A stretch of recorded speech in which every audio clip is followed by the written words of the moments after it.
I don't like to be ungracious, but I like to correct introductions that use words like renowned by pointing out that our Lord chooses very strange instruments to do his work. When he entered Jerusalem to do the most important work that anyone has ever done in the history of the world, he rode a jackass. He still does.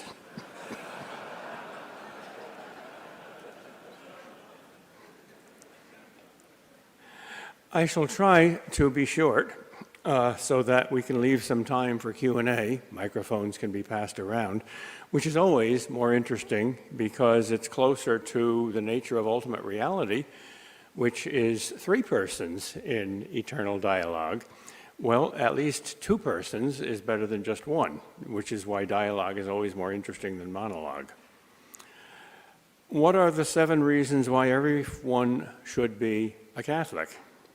Well, to be very simple, it's true, it's good, it's beautiful, the facts of history prove it, it produces saints, it gets you to heaven, and this is where you meet Jesus Christ. Let's start with the first 3. Truth, goodness, and beauty are the 3 things that everybody wants. They're the 3 foods that every human soul is designed to hunger for infinitely. We're satisfied with other things. We're not satisfied with any amount of truth. Would you like to know the truth on Monday but not on Tuesday? We're not satisfied with any amount of goodness. We want it to just keep pouring out. The only place that it does that from is the infinite source that is God. And we're not satisfied with only a little beauty. Beauty whets our appetite for more and more and more. And the 3 theological virtues, faith, hope, and charity, which are the spiritual glue that sticks us to God, are the Church's answer to those 3 innate human desires. How do we know the truth? By faith, by accepting the word of truth himself. How do we know the good? By love, by charity. That's the essence of good. And you attain it only by doing it. How do we attain beauty? What is the most beautiful thing in the world? Our hope of infinite beauty in heaven. Isn't it interesting that whenever we have a long story, an epic, a great novel or a movie or a great myth, there's always 3 characters, 3 protagonists, 3 heroes, and one of them is always a leader, a king or a captain. One of them is always an intellectual, a scientist or a philosopher, and one of them does the humble spade work, like a priest. Prophet, priest, and king, the 3 offices that God himself appointed in his chosen people and in our souls. For instance, in The Lord of the Rings, the 3 main characters, all of whom are Christ figures, because all of whom die and resurrect in different ways, are Gandalf, who's a prophet, and Aragorn, who's a king, and Frodo, who's a priest. In The Brothers Karamazov, the greatest novel ever written, we have Ivan Karamazov, who is the philosopher, a prophet. He's a false prophet. He's an atheist, but he's an honest one. And Dmitri, who is, like his father, strong-willed. He's a bad king, but he's a king. And Alyosha, who is a confused priest, but he's a priest. In the most philosophical science fiction series TV ever had, Star Trek, we have Captain Kirk, who's the captain, and Mr. Spock, who's the science officer, and Bones McCoy, who's the humble country doctor. Even in the Gospels, Peter, James, and John, Jesus' hand-picked inner circle of 3 correspond to that. John, as we know from his books in the New Testament, is the great prophet, the intellectual, the mind. And Peter is the rock, the ruler, the king, and James is a practical moralist. He's probably not the same James who wrote the epistle, but the epistle is certainly very, very practical. The reason this is so, this is everywhere. You find this in even simple movies like Jaws. Here you have Captain Quint, who's the captain of the Orca, and you have Hooper, who's the visiting scientist, and you have Brody, who's the local bumbling sheriff. The reason this is so is that they reflect us. They reflect the human soul. And God, who designed the human soul and designed it to run on the fuel that is nothing but himself, which is why no other fuel works, which is why our hearts are restless until they rest in him. God wants to pour himself into all three of these powers of the soul. And he pours himself into our mind by faith, and into our will by charity, and into our well, the third power is rather more difficult to define, the mysterious heart or spiritual emotions. He does that by hope. Faith is our relation to truth, and goodness is the fruit of faith. And joy is the fruit of the spiritual intercourse between faith and hope, between truth and goodness, between the intellect and the will. And the two greatest beauties in the world are truth and goodness. They're beyond the world. The supreme beauty is the beatific vision of God, the contemplation of eternal truth. And the supreme goodness is, in this world, the most beautiful thing we've ever seen is the goodness of a saint. Nothing that we've ever seen with our eyes can compare with the most beautiful thing that human eyes have ever seen 2,000 years ago on Calvary. This is why the most bloody and ugly movie ever made is also the greatest and the most beautiful, The Passion of the Christ. Well, let's take these one by one. Truth. Why must that come first? Because that's the absolutely absolute absolute. Even goodness and beauty have to be true goodness and true beauty. Suppose you could get those other two things, namely goodness and beauty and its fruit, joy, happiness. Suppose you could get them without truth. And then suppose that you had to give up some goodness and some beauty, at least temporarily, to get the truth. Which would you choose? Suppose somebody invented a machine. It's called a happiness machine. And when you walked into that machine, you would be completely happy. And there would be no sin and no guilt and no punishment and no pain and no suffering and no fear. You would have everything except truth. It would be a dream. It would be an illusion. But the illusion would be perfect. And once you walked into that machine, you would never want to walk out. Would you walk into that machine? I hope not. We're trying to find one every day. That's the whole problem with the world. It doesn't believe in truth.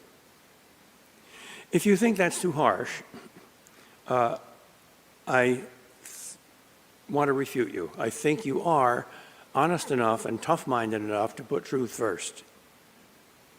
I think you all deep down agree that the only honest reason anybody should ever believe anything is because it's true. And I'll prove that to you.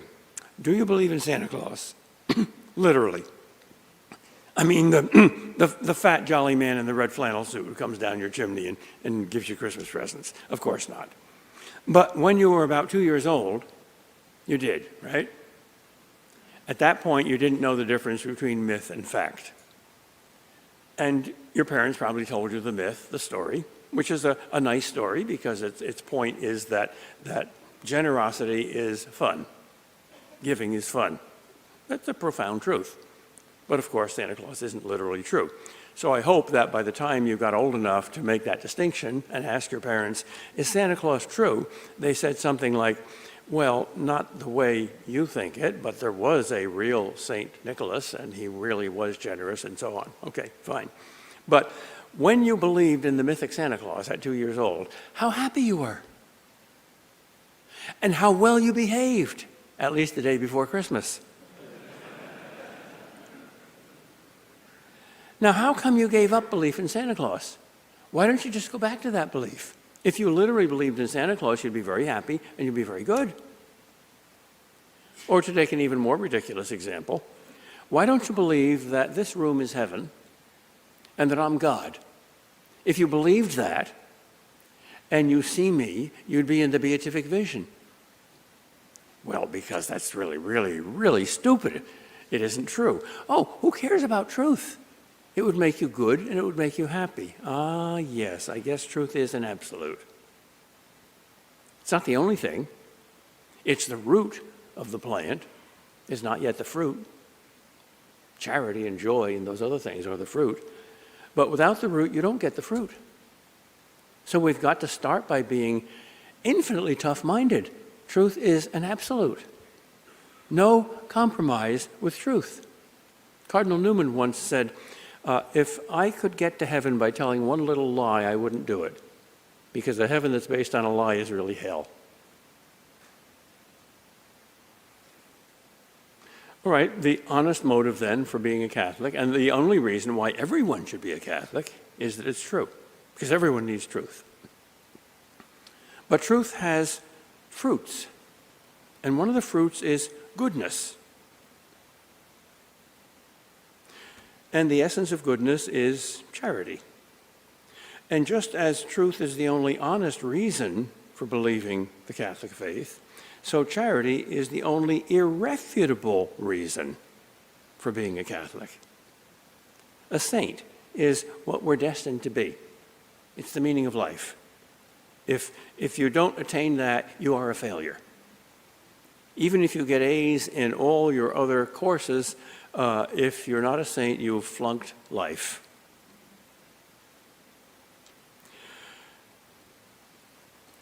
The two always go together, faith and charity, faith and the works of faith, which are the works of love. The greatest tragedy in the history of the visible church is certainly the Protestant Reformation, which split it far more radically than the split between East and West did in 1054, because the Eastern Church preserved all the dogmas and sacraments intact and hasn't further split, whereas Protestantism gave rise to a number of very different schisms and heresies, and has split into somewhere between 20,000 and 30,000 different denominations. Now, if you ask any biblical Protestant, any Protestant who hasn't abandoned the faith altogether, and I think most of them haven't, if you ask them what was the most important issue that justified Luther in splitting the church at the Protestant Reformation, they would say, well, Catholics didn't know how to get to heaven. They believed that you had to do good works to get to heaven. And Luther rediscovered what the Bible teaches, namely justification by faith. Well, as long as you don't add the word faith alone, in a sense that's true. We know the Bible, we wrote it for goodness sakes. Actually, justification by faith alone is mentioned in the Bible. It's a heresy, it's explicitly denied by James. A man is not justified by faith alone. Well, wait a minute. Isn't there an absolute contradiction between those two notions, that the ticket to heaven is a one-part ticket, faith alone, and the idea that the ticket to heaven is a two-part ticket, faith and good works? And the Catholic Church excommunicated Luther, and Luther declared the church to be in heresy, and you can't compromise with truth, so you can't possibly negotiate that without compromise, right? Wrong. God performed a miracle. The decree on justification, which went through 3 stages in the 1990s, in all three stages, including its final stage, was approved by the Vatican officially and by the worldwide conference of German, not just German, worldwide, Lutheran bishops. And a lot of other Protestants hung on too. Nobody thought that could happen 50 years ago. That's the greatest ecumenical achievement in history. Without compromise, each side said, well, we both believe in the Bible, so we've got to somehow agree. How do we agree? Well, we're speaking different languages. When Luther said a man is justified by faith alone, he meant by justified, just getting to heaven. And if you don't have time for good works, like the thief on the cross, he can still get to heaven. And what Luther meant by faith was not just intellectual faith, but what Catholics call faith, hope, and charity together, the very life of God in your soul. And Catholics can buy that. And when Catholics say you're not justified by faith alone, but you need good works too, they mean by justification not just getting to heaven, but becoming a saint. And of course you need good works for that. And what they mean, what we Catholics mean by faith, is one of the three theological virtues, not all three.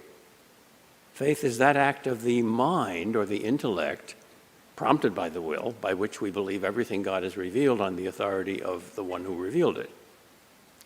So once we understood that we're both saying the same thing in different words, we said, oh. Now, there are all sorts of other issues that have not been negotiated without compromise. For instance, the authority of the church and the relation between the church and the Bible and the sacraments and many other things. And nobody today can see how God can possibly bring order out of that chaos. But nobody could see 50 years ago how he did it with the biggie. So if Goliath is fallen, the other Philistines can be slain too. Because we didn't do it, God did it. Wow. There can't be a contradiction between faith and love, faith and good works, faith and goodness. Those are two of the fundamental demands of the human heart. And we don't have two hearts, we have one heart. The faith that is indifferent to charity and the charity that is indifferent to faith is not true faith or true charity. So somehow that's doable. So I'm a great optimist for the future, as was St. John Paul II. He said, the first millennium was the millennium of Christian unity, and the second millennium was the millennium of Christian disunity, and the third millennium must be the millennium of Christian reunity, because we've got to approach the world unified in the truth.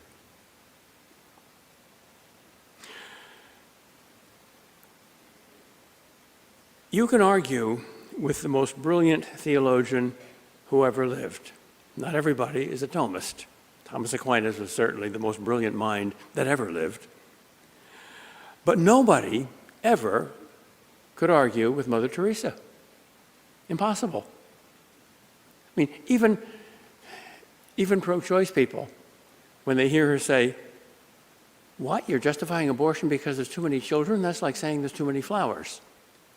How do you deal with an argument like that?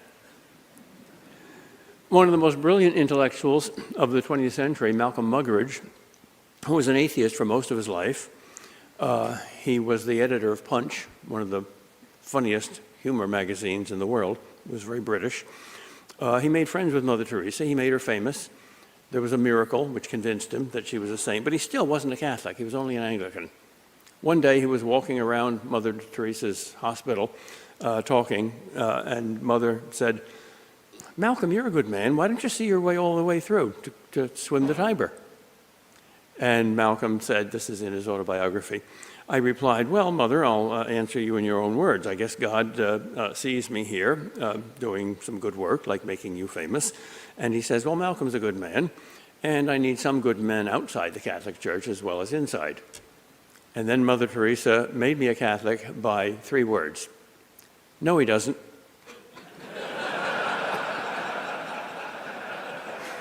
And I couldn't answer that. That's the wisdom of a saint. You cannot argue with a saint. Nobody ever won an argument with Mother Teresa. Nobody. So you want to convince the world? There's only one way. Be a saint. Because if not, you're a failure.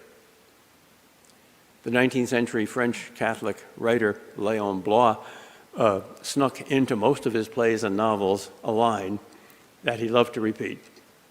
In the end, life offers only one tragedy, not to have been a saint. The highest authority in the world demands nothing less. In the Sermon on the Mount, most popular sermon ever preached. I don't know why it's so popular, because if you take it seriously and then you look at yourself, the gap between what Jesus himself demands and what you are is immense. You must be perfect as your Father in heaven is perfect. Well, I don't know how most Protestants deal with that, but we believe in purgatory. We're going to need a lot of extra baking. But the end is a cake that is absolutely perfect. If you saw with your eyes right now the person you are destined to be in heaven, you would probably commit idolatry. You'd probably fall down and worship it and say it's a god. That's why God doesn't let you see that. And God is not going to satisfy himself with anything less. He is a perfectionist. He's infinitely compassionate and infinitely merciful and offers forgiveness to the worst sinner for all the sins of his life and the worst sins, and yet at the same time, he demands perfection. He's like a good father. He is both stern and kind. He's both tough and tender. Now, these two things together, truth and goodness, produce beauty, the greatest beauty. And that is our supreme joy. And we're destined for nothing but joy, nothing less than joy, not just pleasure. We can get that. We can control that, at least on a physical level and part-time. And even happiness, which is more spiritual and inward, that's not our destiny merely. Happiness also comes and goes, and it's subjective. It's a feeling. It's the satisfaction of our desires, whatever they are, and they're not necessarily wise. And besides, happiness gets boring, which is why we need to act up once in a while, which is the reason why little boys love to use bulldozers.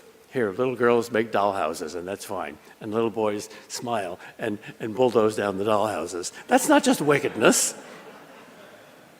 That's surprise. We love to be surprised. Happiness doesn't surprise us, because happiness is the satisfaction of the desires we already have. But God wants to satisfy desires we don't even know we have. Surprise, that's joy. Heaven never gets boring. When I was a teenager, I had a crisis of faith. I have ADD, and therefore I get bored very easily. And I was afraid I'd get bored in heaven because I thought it was the internal church service, and I usually got bored in church. The only thing that saved me was that verse in the book of Revelation where it says, I saw no temple in heaven because God himself is there. So I said to myself, okay, I guess God's not boring. One of the most impressive things about Christ in the Gospels is that he never bored anybody. I think he's the only human being in history who never bored anybody. He's always surprising you. He never says or does or even is exactly what we expect.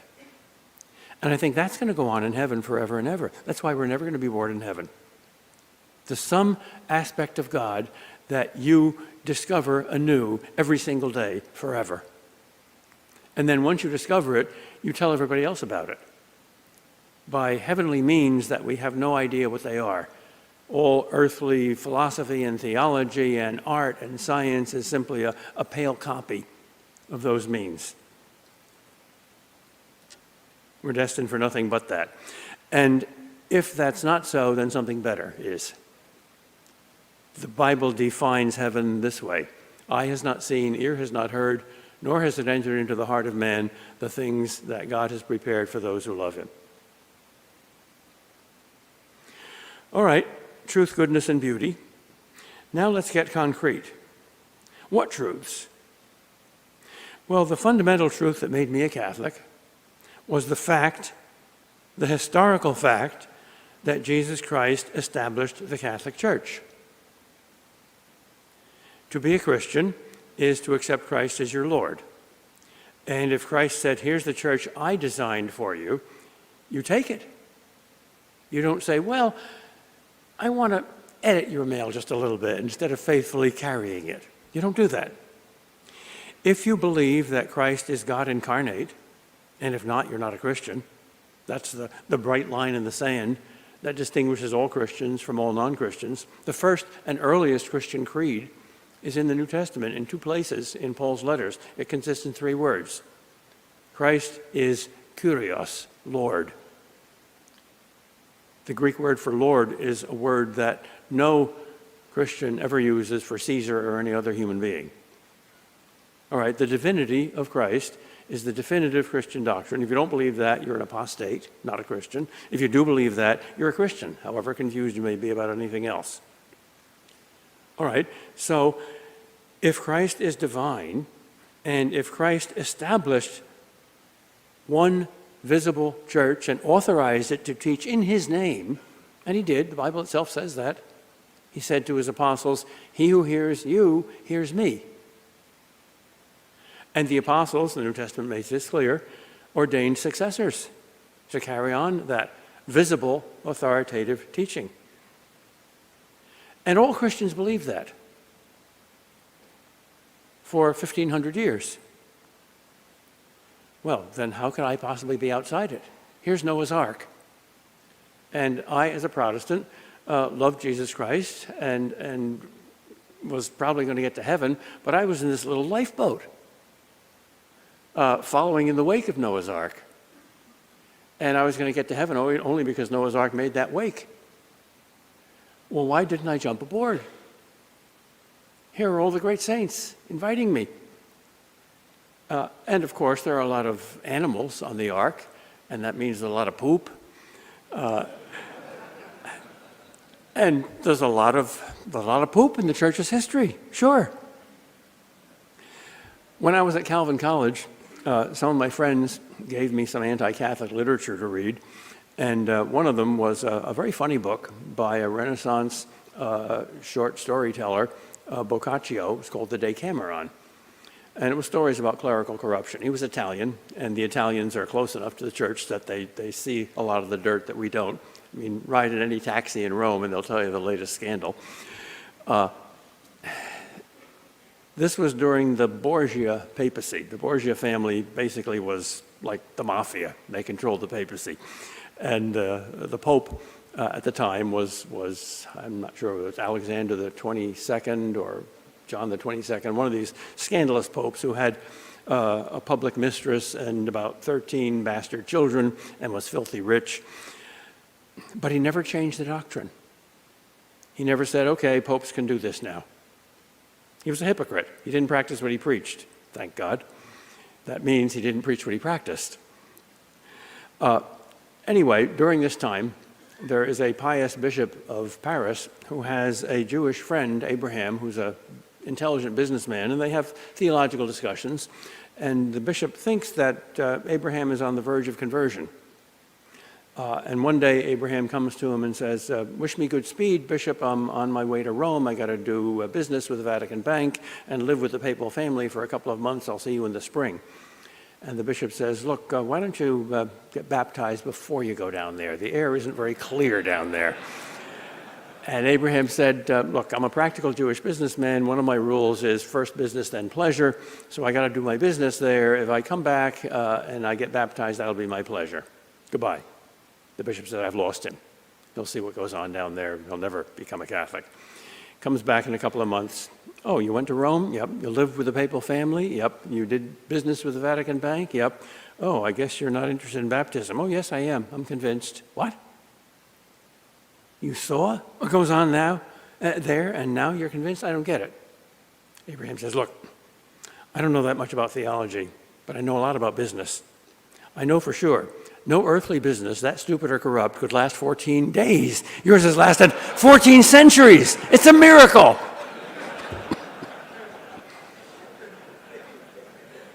I thought that was a great argument. The facts of history. What other visible human institution has kept its teaching absolutely pure, even though the teachers were far from absolutely pure? It's a miracle. It's a visible miracle. It's an in-your-face miracle. Facts of history. Okay, had to be on board. The next thing that made me a Catholic was reading the saints. I'd never read Catholic saints before. As a teenager, I started, this was a mistake, but a providential mistake, I started with St. John of the Cross. I didn't understand anything, except that this was real, this was true, this was Everest. I had been dealing with anthills. This was a mountain. Wow. You can't argue with the saints. I think we should spend a lot more time and attention on the lives of the saints because they're a tremendous teaching device, especially with young people. Adolescents are growing into adulthood and they need models. And we, of course, as their fathers, are models of God. God designed that. Jesus' word for God is Father. But they need more than us. They need balanced models. Every one of us has faults somewhere, and they need to be corrected, but not by us, by somebody else. Well, there's the saints. They're an incredibly wide variety, every conceivable human psychological type, with all sorts of weaknesses and problems and disorders. You can't argue with a saint. Show them the saints. Show them great movies like A Man for All Seasons, which is my favorite movie of all time. I classify The Passion of the Christ as more a liturgy than a movie. What would a saint in the modern, politically correct world look like? He'd look exactly like St. Thomas More. All right, I've gone through 5 reasons: faith, hope, charity, facts of history, saints, hope of heaven. Be a Catholic because it's Noah's Ark, and Noah's Ark is going to the land of life, and you're in the land of death. Be a Catholic because that's the God-ordained way to get to heaven. That's what the church is for. It's an ark. It's going somewhere. It's his way of saving you from a flood and preserving you for a new world. And as I said before, heaven is something far better than we can dream. C.S. Lewis puts it in these memorable words: all your life, an unattainable ecstasy has hovered just beyond the grasp of your consciousness. The day is coming when you will wake to find beyond all hope that you have it, or else that it was within your grasp and you have lost it forever. What could be more important than that? Nothing. Why are we so bland, so passionless? There is something about which to have infinite passion, namely infinity. And if that's not true, it's the world's biggest delusion. It can't be just a nice ideal. It can't be just a myth. It can't just be a helpful dream. It's either true or it isn't. And this brings me to my 7th reason, which is, I think, the most logical.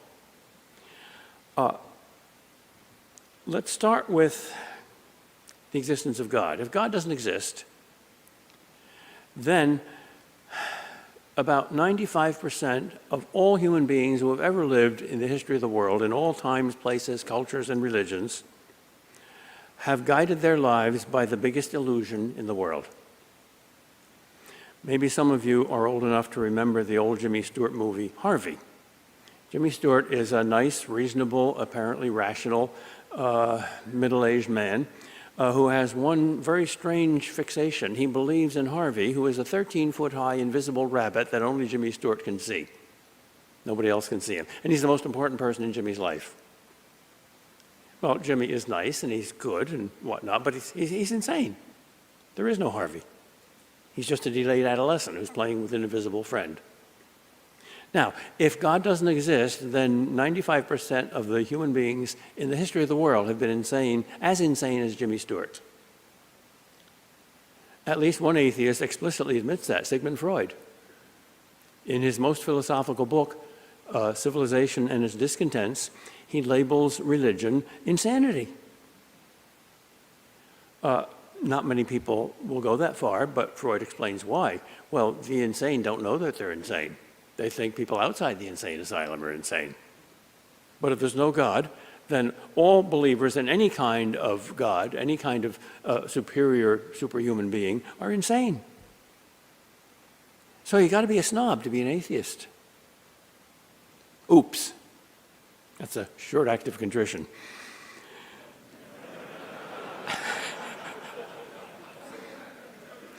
Then you come to Jesus, who claims to be God incarnate.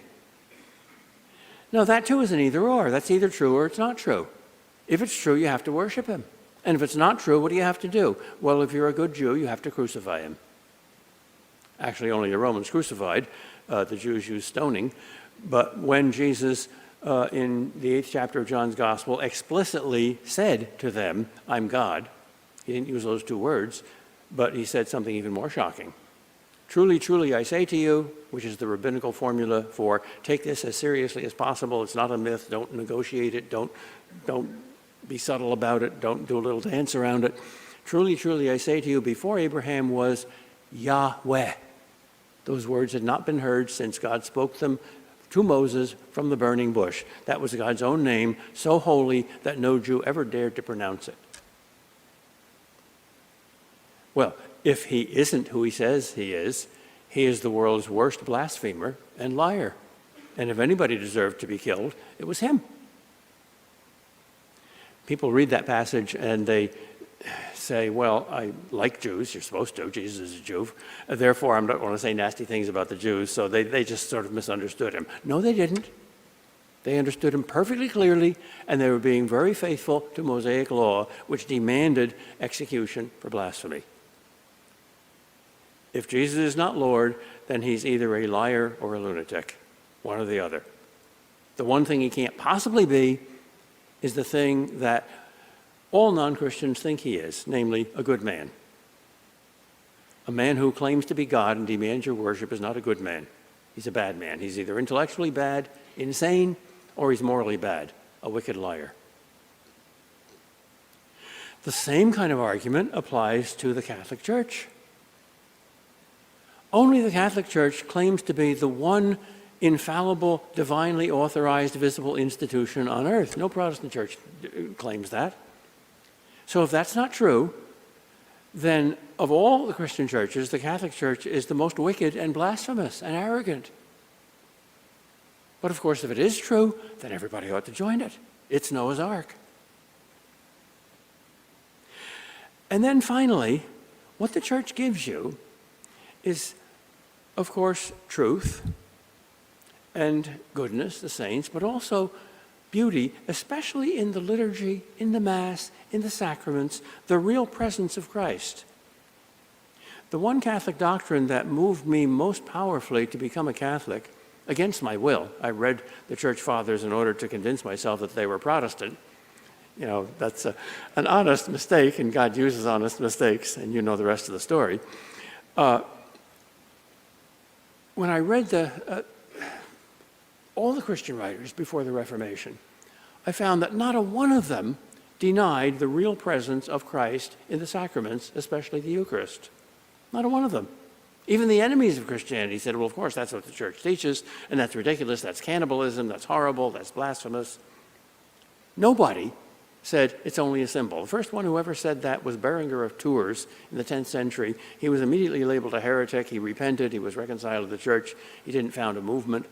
Later you get movements, especially the Waldensians and Albigensians in the 13th century. Oh, by the way, what's the difference between a Dominican and a Jesuit? Dominicans were founded by St. Dominic in the 12th century to combat the heresy of Albigensianism. Jesuits were founded by Ignatius of Loyola in the 16th century to combat the heresy of Protestantism. Now tell me, please, how many Albigensians have you met lately? Jesuit joke. Jesuits have a great sense of humor. I love them. Okay, here's this idea that you can meet God incarnate personally, body and blood, soul and divinity, in the Eucharist. That looks like bread and wine. It's not bread and wine. That's Christ's body. That's Christ's blood. After consecration, after transubstantiation. Now, if that's not true, that's the stupidest and wickedest idolatry in history. These stupid Catholics are bowing down to bread and worshiping wine, thinking it's Almighty God. Was the Holy Spirit asleep for 1,500 years? How could he have let all Christians in the world be subject to that ridiculous heresy? Oh, yeah, it's another either or, just like God, just like Christ, just like the church. Well, if he's really present there, then that's like the closest you can get to the marriage bed in dating. Now, I'm not going to ask the question about sexual morality here. I'm just using the same sexual image that the saints use for the spiritual marriage. If Jesus Christ is fully present in the Eucharist, then when you receive the Eucharist, that's the closest you can possibly get to him. That's the most perfect union with Christ that you can possibly get. That's the closest you can get to heaven on earth. And Protestants say, well, no, it's only a holy symbol. Well, here's Jesus knocking at your door.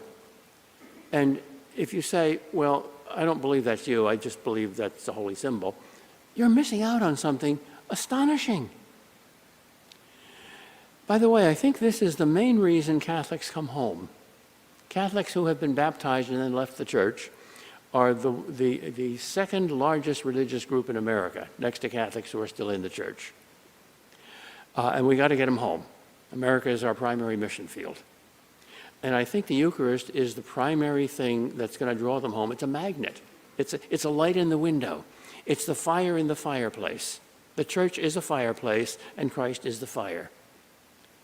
And I've heard of countless Catholics who have come home for that reason. They may have difficulties with the church's theology, they may have difficulty with the church's morality, they may have difficulty with the church's clergy, but he's there. That's my home. That's the fire. How can I be anywhere else? I also know a number of Protestants who became Catholic because a Catholic suggested, well, look, here, you don't believe the church is what it claims to be, and you don't believe the Eucharist is really Christ, but you're not sure, right? All right, so I challenge you. Go into a Catholic church sometime, alone, when nobody's watching you, and you're not worried about what people think, and go to the first pew and see if that little red light is there, and Catholics believe that means that Christ is really present there. And you don't know whether that's true or not. You think it's not, but you're not sure. All right, so pray. You're a Christian, but you're not a Catholic. Oh, pray. Okay, pray to Christ. Say, you're my Lord. Whatever you say is true. Wherever you lead, I want to follow. And I don't think that's you, but maybe I'm wrong because I'm not God. At least I know that much. So if that's you, draw me. And if that's not you, let me get the hell out of here. It's got to be one or the other. Your will be done. And if you pray that, you'll become a Catholic. Jesus promises it. Seek and you shall find. All who seek, find. The only ones who don't find are the ones who don't seek. Well, that's my answer to why everybody should be a Catholic. And now we've got at least 15 minutes left for questions. Good. I now invite your questions and responses. I think we have microphones that can be passed around. I was told that. Is that the man with the mic? Testing. Good. Questions about anything I've said or anything I haven't said? One question. Yes. How do you respond to the Lutheran theology on the Eucharist? that the bread is not changed, but if you have the bread, he'll come along with it. Well, as an abstract idea, it is probable. And as an abstract idea, the Catholic notion of transubstantiation is also probable and reasonable. How do you decide between two ideas that are equally reasonable? Well, if both ideas claim to be divine revelation, you test it by its source. What does God say about it?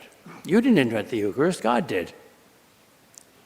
Now, Luther invented that idea 1,500 years after Jesus Christ invented the opposite idea and authorized the church to teach the opposite idea, which did teach and practice the opposite idea for 1,500 years. So which is more reasonable? In other words, the historical argument. Catholics don't believe each of the strange things they believe because they're great theologians and they figured it out for themselves. They believe it because they're little kids. They're like the Southern Baptist formula. God said it, I believe it, that settles it. In other words, baby doesn't examine the spinach and make chemical analyses of it before baby eats the spinach because mommy says it's good even though it tastes funny. Baby trusts mommy to put the right food on his plate. Dr. Kreeft, thank you so much for your presentation this morning. I had a question, if you could just address your earlier comment about negotiating without compromise and how that is compatible with your later comments about the irreconcilable differences, the either-or option about the claims of the Catholic Church, and how that makes it either a lunatic or a liar rather than true. Well, understanding your opponent and listening to your opponent is not compromise. Here are two parties that teach apparently contradictory things. We're not talking about political compromise there, that's necessary. Nobody can get utopia and perfection and everything in politics, so you've got to make genuine compromises there. But not in theology, not in doctrine. We want the truth, unvarnished, all right? So you got an apparent contradiction here. Is it a real contradiction? How can you find out? Listen. Listen to your opponent. And have your opponent listen to you. And then be sure that your motive is right. Your motive is honesty. Your motive is truth. And if you're both Christians, that's got to be Christian truth. Here, you're playing an instrument in God's symphony orchestra. And somebody else is playing an instrument in the same orchestra, and the two instruments seem to be out of tune. They're either playing different pieces or they're on a different page. How do you get them to be in harmony? Well, the Christian answer is only one possible answer. Jesus Christ is conducting that orchestra. And if you only look at your own sheet of music in front of you, nothing's going to happen. But if you look at his hand and his baton and you follow that baton, and the other party does too, then you will agree because his will is unity. We know that. Read John 17, the high priestly prayer. Jesus died for that unity. That unity not only between man and God, but also between man and man. So if that's your deepest desire, you'll find it. Jesus gives an answer, a challengingly simple answer to the question, how do you understand and interpret his teaching? John 7, verse 17. He says to the Jews who question two things. One, what his teaching means, it's very difficult. And two, whether it's authoritative, whether it comes from God, whom he calls his Father. And his answer is, if your will were to do the will of my Father, you would understand my teaching that it is from him. And that's the secret of ecumenical reconciliation. If the saintly Protestant and the saintly Catholic want, with their whole will, what God wills, then they will see what God sees. The heart leads the mind. The heart pumps blood into the brain. That's not true in science. You don't have to love the guinea pig that you're dissecting in order to understand it. But you do have to love the God that you want to understand. And if you do, you will understand him. That's infallible. That's divinely authorized and guaranteed. Of course, that doesn't mean that there's not going to be a lot of misunderstandings and difficulties along the way, and that it might not take a long time. God's a lover, not a train. He doesn't go by a timetable. But it'll happen. Yeah, my question, your comment about great literature, including three characters, brought to mind a statement attributed to Mario Puzo that I wondered, if you knew if it was, if he made the statement and if you recognized the connection to the three virtues, the three vows. But he said that all great stories were about money, sex, and power. Mm-hmm. So I'd be curious on your thoughts. Yeah, money, sex, and power are the three sources of the three great temptations, pride and greed and lust. And they're opposed by the three vows, poverty, chastity, and obedience. So there's a war going on between Christ and Antichrist, and Christ came to make peace with God and with ourselves and with each other. Thomas Merton wonderfully summarized that in one sentence. We are not at peace with each other because we are not at peace with ourselves, and we are not at peace with ourselves because we are not at peace with God. But in order to attain that peace, you have to be at war with the devil's war, because the devil wants you to make peace with money, sex, and power, pride, greed, and lust, the world, the flesh, and the devil. So here are the three weapons that God has provided against that. So we have to make a war against war. Blessed are the peacemakers. He didn't say, blessed are the people who find peace easy and just swim in it. Blessed are the peacemakers. And in order to make peace, you have to war against the sources of war. And the church has always taught those three things. And that also fits the threefold pattern. And it's not just clergy who practice poverty, chastity, and obedience. They make special vows, but they are like the iceberg above the water, and the laity is that same iceberg under the water. My question has to do with Paul. The Protestants a lot of times will quote the teachings of Paul from the scriptures, and I was just wondering, when Paul would travel around trying to teach everyone about Jesus, in his teachings, would he give the Eucharist as part of his teachings? Well, he said a lot about the Eucharist, especially in Corinthians. And word and sacrament, teaching and the Eucharist are the two indispensable parts of evangelism. And Paul's the great missionary who, more than anyone else, started it. So the answer is a resounding yes. Although what Paul says, both about theology and about the sacraments, is not totally adequate and totally clear, and it needs interpretation. And James himself refers to Paul's letters, which were apparently already in circulation, when he says, Paul is difficult to understand.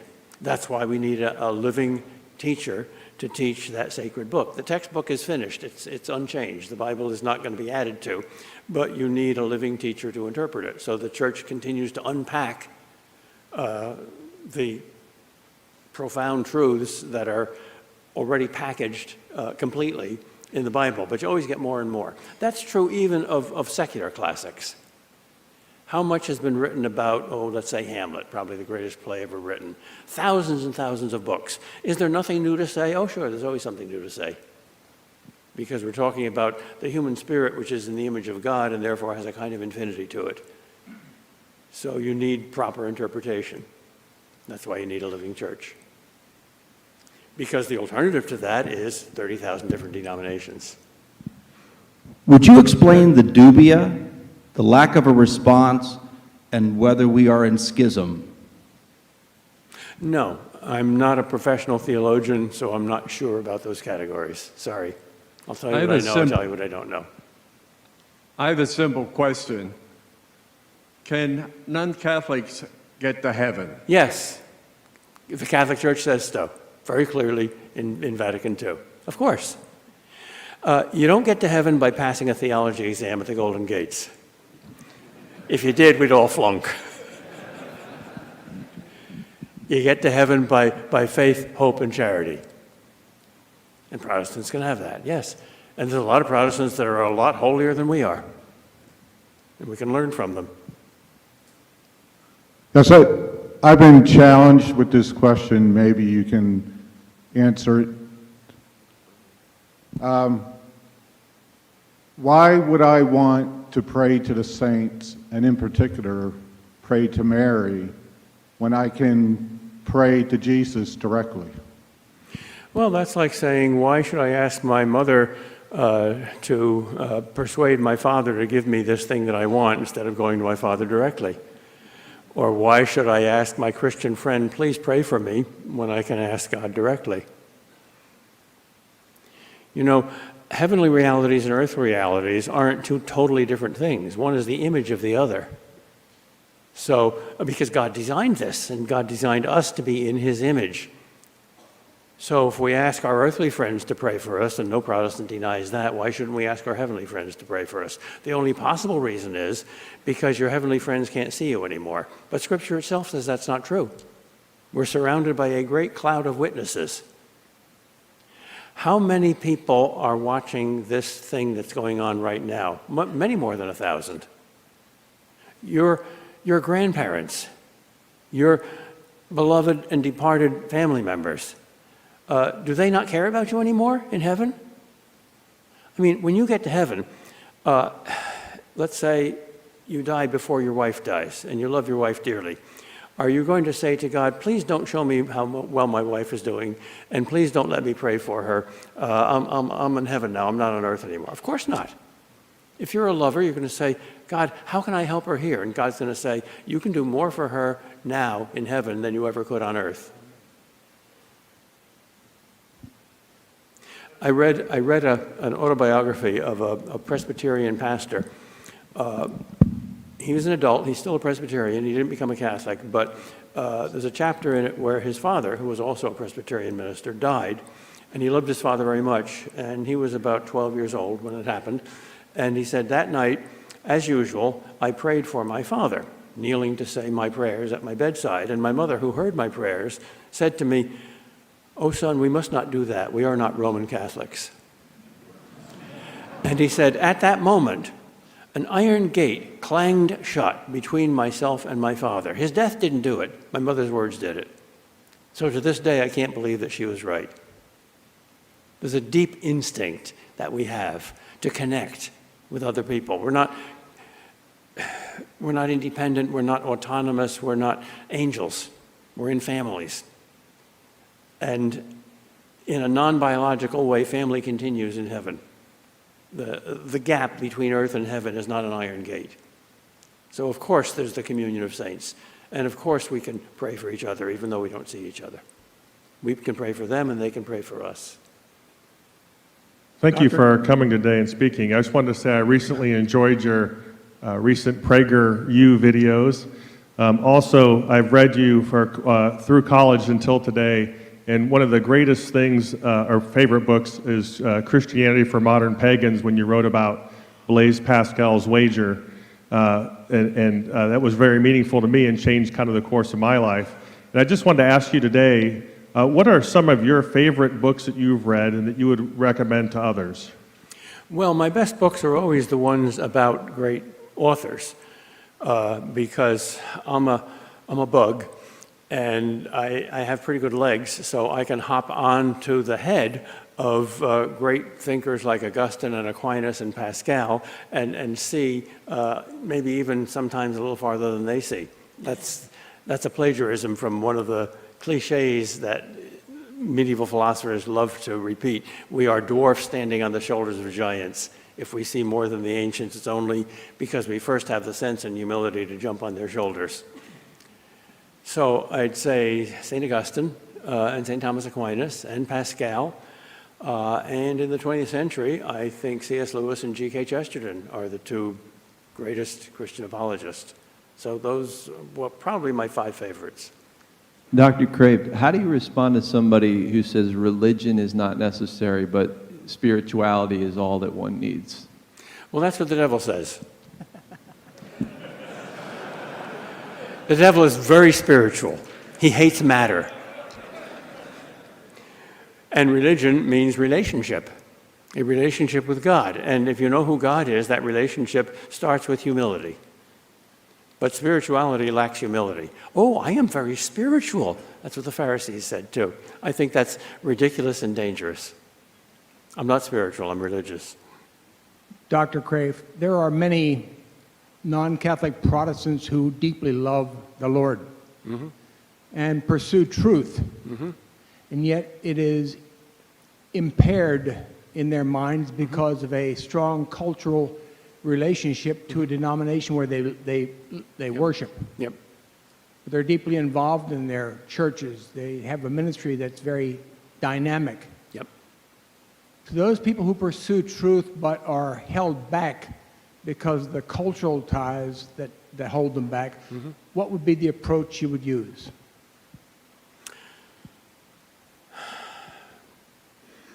Try to see God's hand. Try to see the baton and follow it. C.S. Lewis is the prime example of that. Here is a brilliant, honest, and very, very good Christian who never saw his way through to the Catholic Church, even though he had deeply Catholic sensibilities. He believed in purgatory. He had a deep devotion to the Blessed Virgin Mary, to the saints. He went to confession each week to a priest, and yet he never became a Catholic. Tolkien, his best Catholic friend, kept badgering him about it, and once he responded, "If you prize my friendship, you will stop badgering me about this. You couldn't possibly understand. You were not born in Belfast." So Lewis was aware of his prejudices. I think in the case of Lewis, God performed a miracle, stopping Lewis from becoming a Catholic, which would have been the most natural thing in the world, so that the Protestants would read him. I know literally dozens of Protestants who became a Catholic, first of all, because of C.S. Lewis. He greased the slide. So God's plans are strange. For some reason or other, God does not do the simple, obvious thing. Here is this wonderful, truly holy and honest and truth-seeking Protestant, and here is the Catholic Church. Why doesn't God just push him? I don't know. Why are there mosquitoes?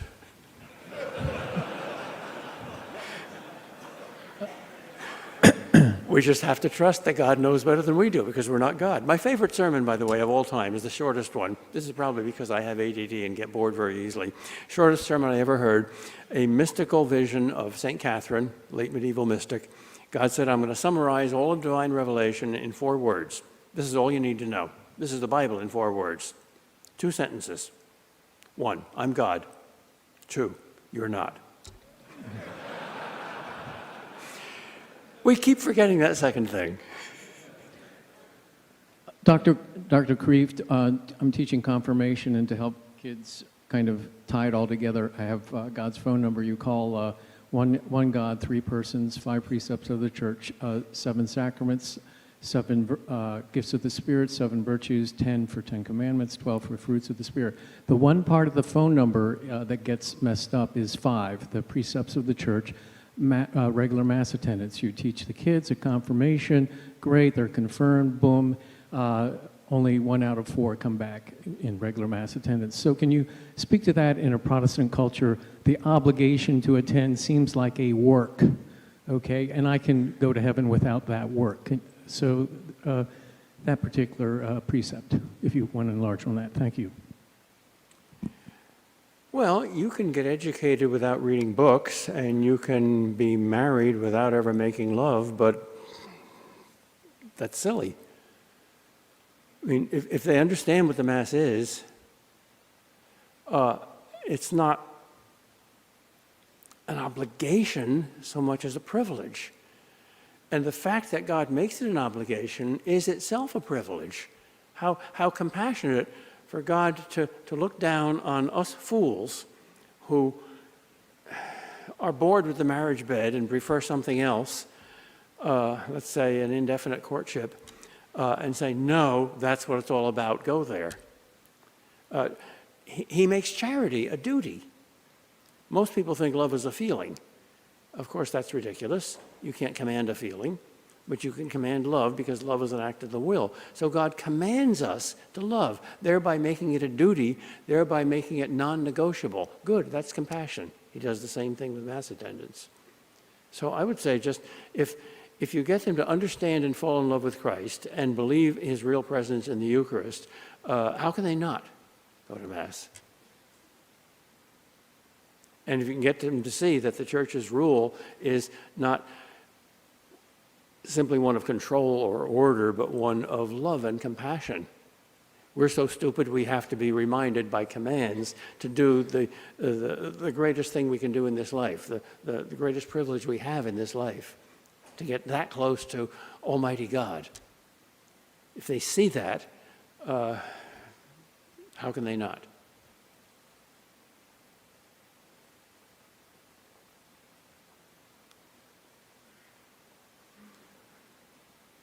Time is relative, but not totally relative, so I guess we have to end. What kind of relative is time? Well, it's like an uncle.